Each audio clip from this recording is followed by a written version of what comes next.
My parents canceled the weekend trip, warning everyone to stay home because of a thunderstorm. 30 minutes later, I saw their post. They were laughing, celebrating, and enjoying the trip I paid for. I didn't get angry. I just smiled, took a bold step, and let karma do its job. The next day, they called me in a panic, and my response? Oh, it was perfect. I used to think that if I worked hard enough, if I made enough sacrifices, my family would finally see me as someone worth loving. I spent years convincing myself that they cared, that their favoritism was unintentional, that maybe I just needed to try harder. But the truth was staring me in the face long before I was ready to accept it. I was always the responsible one, the one who planned everything, who made sure things ran smoothly. My younger sister, Olivia, was the golden child. She had this effortless charm, the kind of personality that made people gravitate toward her.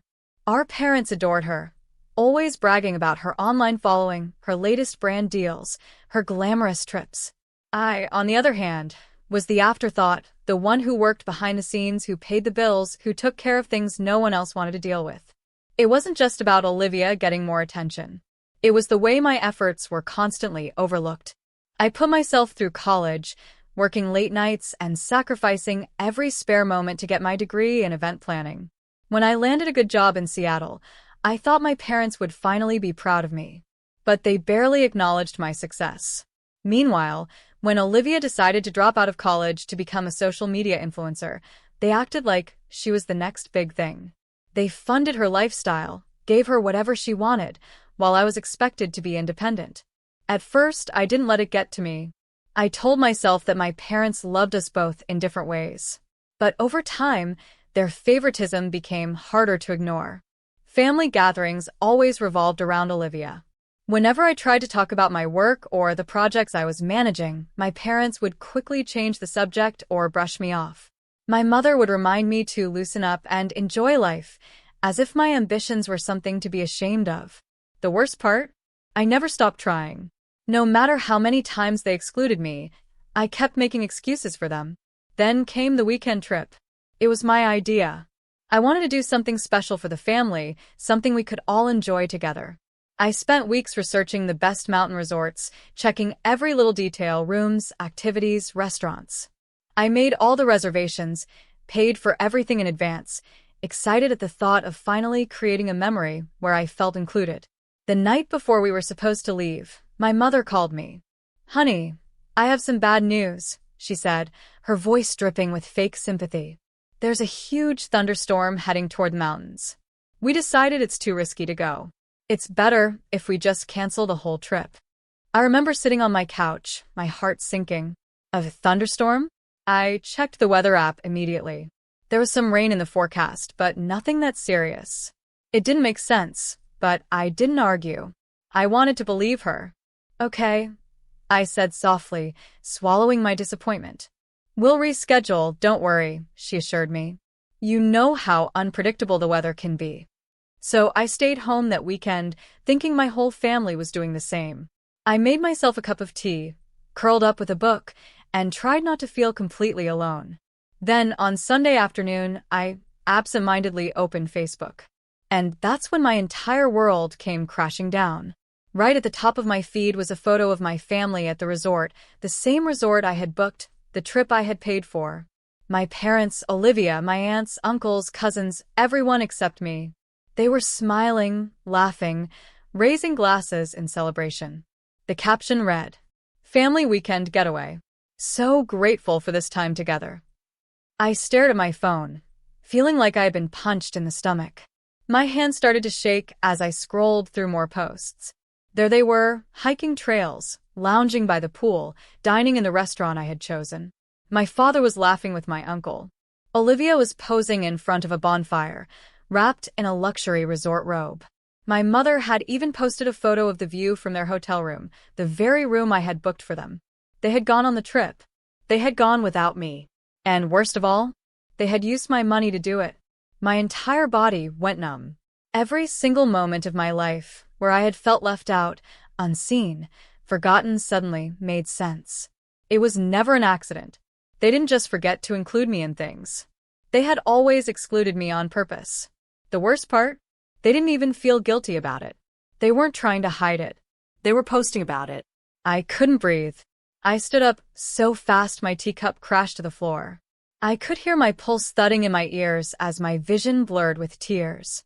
I wanted to believe this was a mistake, that there was some reasonable explanation. But deep down, I already knew the truth. I had never been part of their perfect family. I had just been the one paying for it. I wanted to call my mother right then and there, to demand an explanation. But I knew what she would say.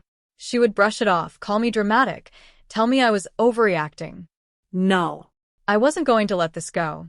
For the first time in my life, I wasn't going to swallow my pain. I wasn't going to let them get away with it. I wiped my tears and picked up my phone.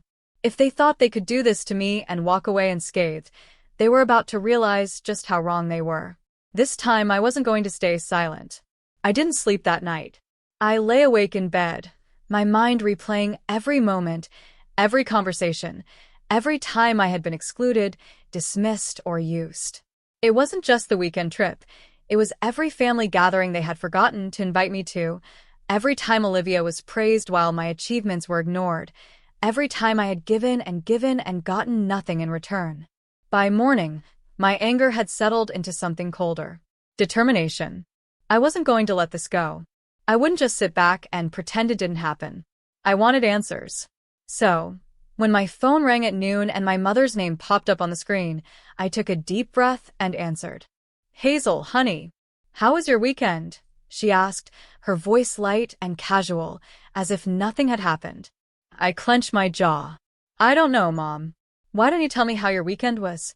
There was a pause, a hesitation so brief that if I hadn't been listening for it, I might have missed it. Oh, just relaxing at home. The storm was terrible, wasn't it? I almost laughed. The audacity of this woman. There was no storm, I said, my voice calm but firm. I saw the Facebook posts.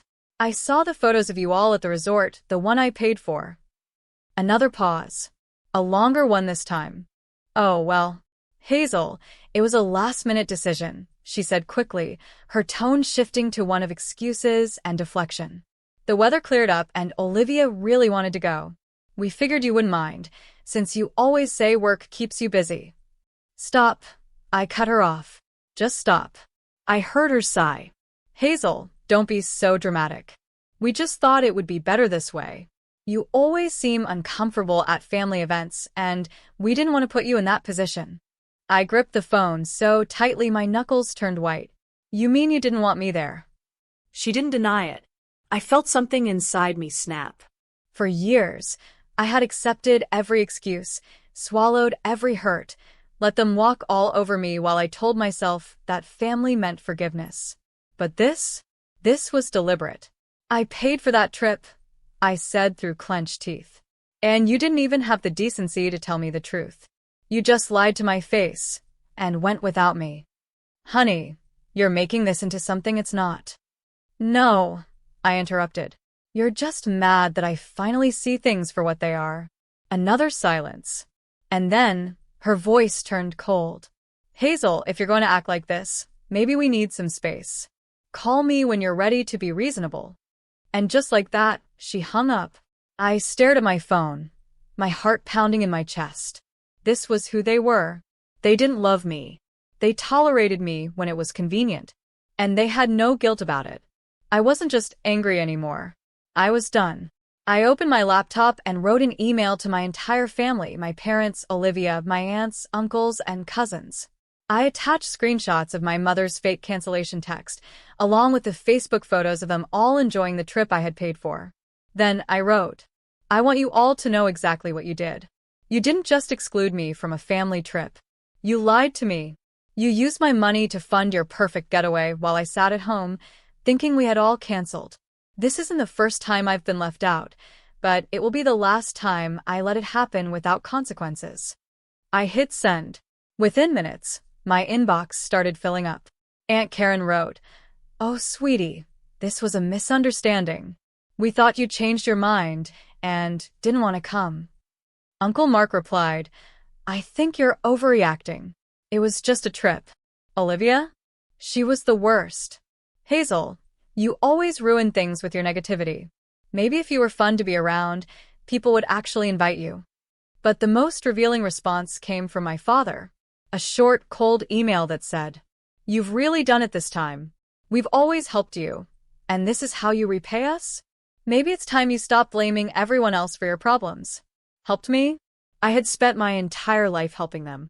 I paid for trips, gave them money when they needed it, supported Olivia's failing influencer dreams while they praised her and ignored me. And they still had the nerve to act like I was the problem? I was shaking with fury when my phone buzzed again. A message from Aunt Linda. "Hazel, I need to talk to you. There's something you don't know." I hesitated, then called her. Unlike the others, Linda had always been quiet, never openly cruel, but she never stood up for me either. When she answered, she sounded nervous. "Hazel, I saw your email. And after everything that's happened, I can't keep this to myself anymore." I frowned. "What do you mean?" She took a deep breath. "Your grandmother left you an inheritance, $200,000. It was meant for your education and future. Your father was the trustee. But you never saw that money, did you?" My stomach dropped. "No," I whispered. "I never got a cent." Linda sighed. "That's because your father took it. He transferred it to Olivia's accounts, telling everyone it was for the family. He used it to fund her influencer business, her trips, her lifestyle. That's why they never pressured her to work. Because they had your money." I felt like I was going to be sick. But she wasn't done. "And those properties your parents sold a few years ago? The ones they told you were to pay off debt?" I swallowed hard. "Yeah. They weren't theirs to sell. They were left to you and Olivia equally. Your father used the power of attorney. He tricked you into signing at 18 to sell them, without your permission. You got nothing." I couldn't breathe. This wasn't just emotional betrayal. This was theft. My own parents had stolen from me. And now I knew exactly why my mother had been so quick to cut me off. They weren't just afraid of losing me. They were afraid of me finding out. I clenched my fists.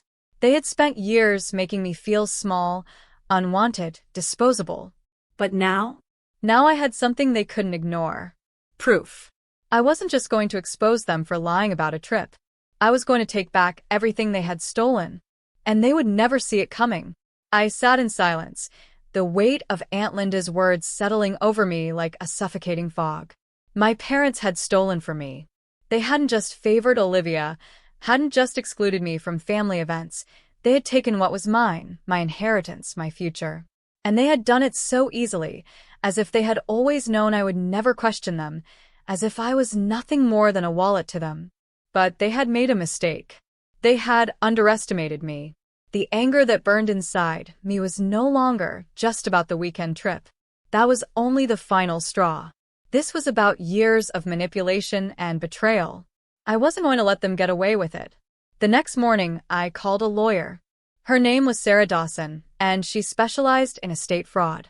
I told her everything, from the inheritance my grandmother had left me to the properties my parents had illegally sold. I expected skepticism, but instead, she listened carefully, asking the right questions.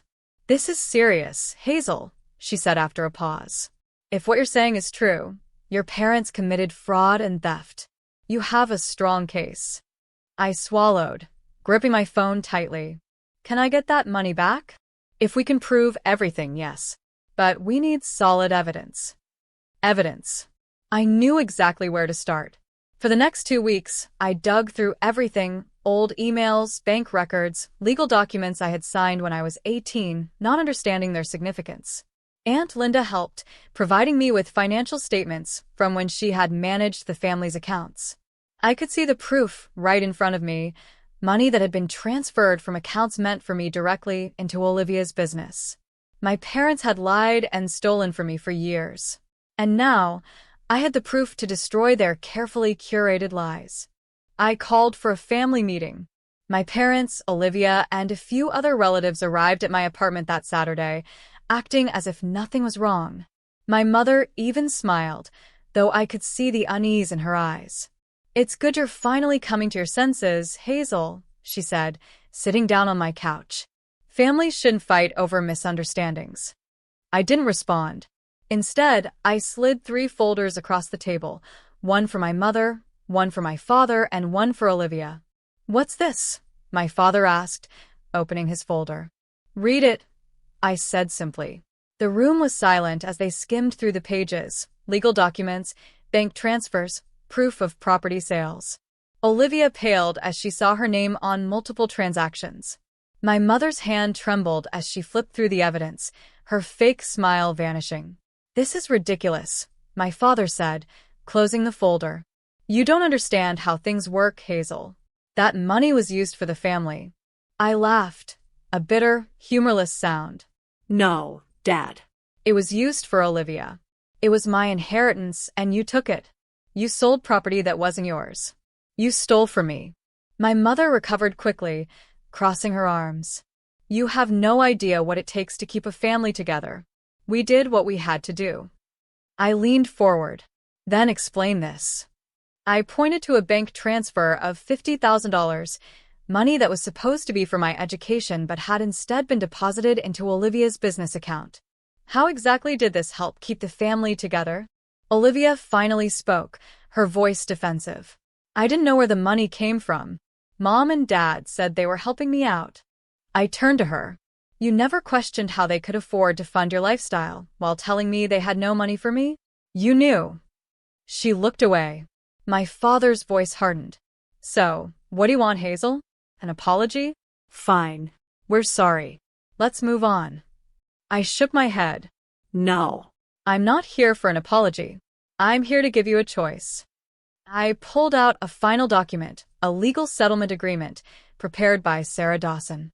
"You have 3 days to return the stolen funds with interest. If you do, I'll drop the legal charges."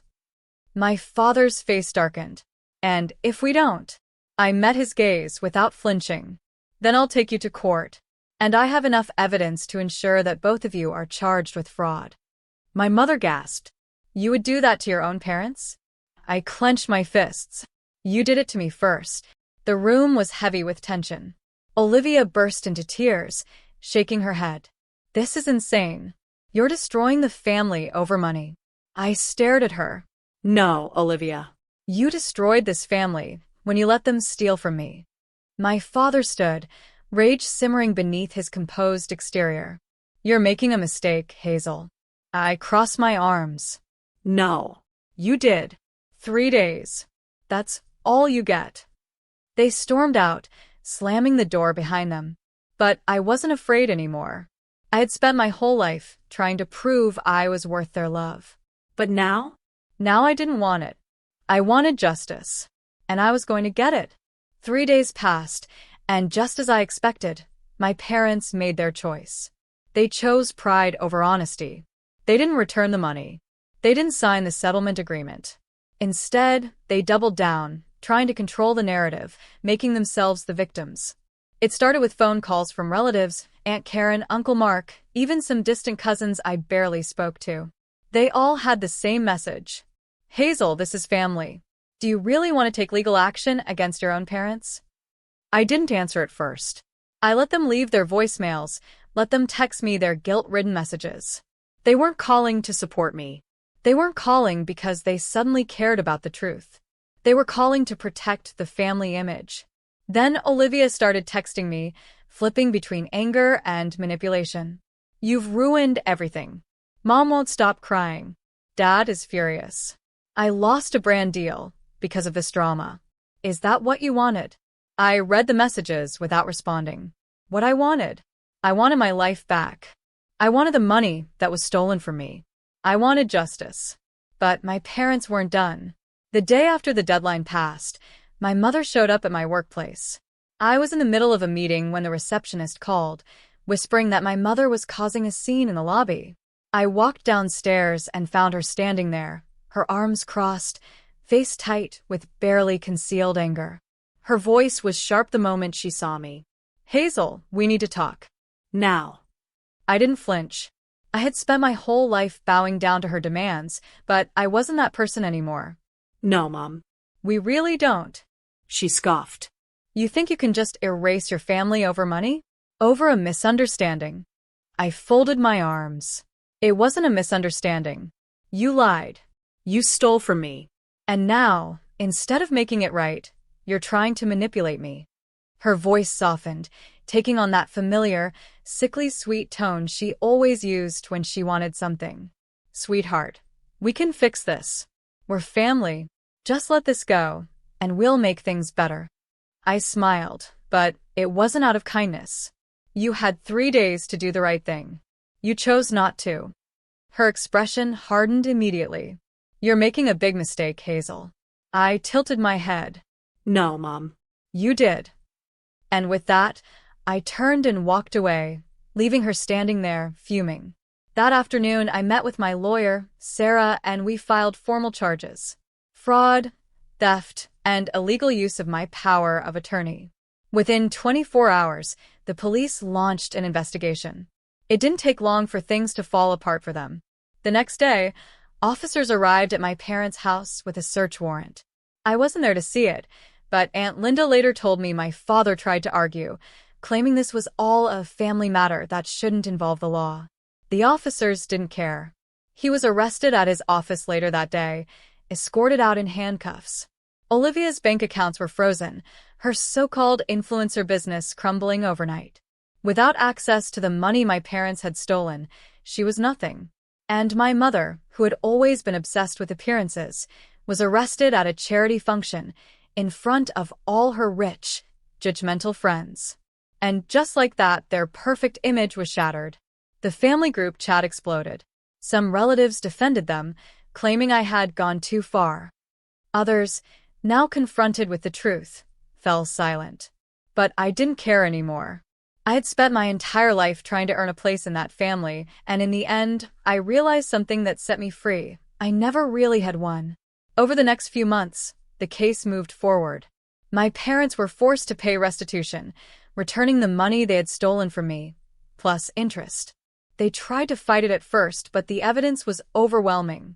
They had no way out. Olivia, without her family-funded lifestyle, had to take a real job. I heard through mutual friends that she was working as a receptionist, barely making enough to pay rent. No more expensive trips. No more brand deals. Her influencer dream was over.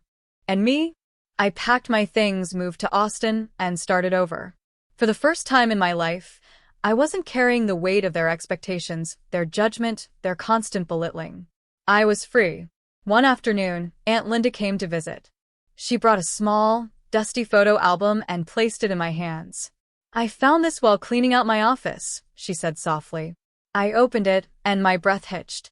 It was filled with pictures of me and my grandmother, the woman who had tried to secure my future, only for my parents to steal it from me. There was one photo that stood out. Me at 5 years old, sitting beside her on a porch swing, laughing at something I couldn't remember. She always believed in you, Linda said, watching me carefully. She knew they favored Olivia, but she used to say that you were the strong one. Tears stung my eyes, but I didn't cry. Not because I wasn't sad, but because, for the first time in my life, I felt peace. I ran my fingers over the pictures, feeling a strange sense of calm settle inside me. My grandmother had seen me. She had known my worth, even when my parents refused to. And now? I finally saw it too. I didn't need their approval. I didn't need their fake love. For the first time in my life, I was free. And sometimes, that's the best revenge of all.